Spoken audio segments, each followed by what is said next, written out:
হঠাৎ করে কালকে প্রচন্ড বাতাস ছিল, বাতাসের কারণে নদীর পানিও বেড়ে গেছে।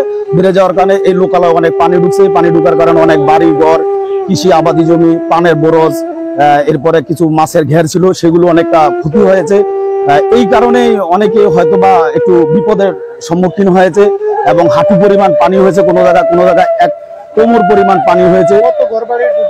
আপনার প্রায় 3 থেকে 4 হাজার বাড়িঘরের মধ্যে এরকম পানি প্রবেশ করেছে। এখনো অনেক জায়গায় পানি আছে, মানুষ হাঁটা চলা করতে অনেক সমস্যা হচ্ছে।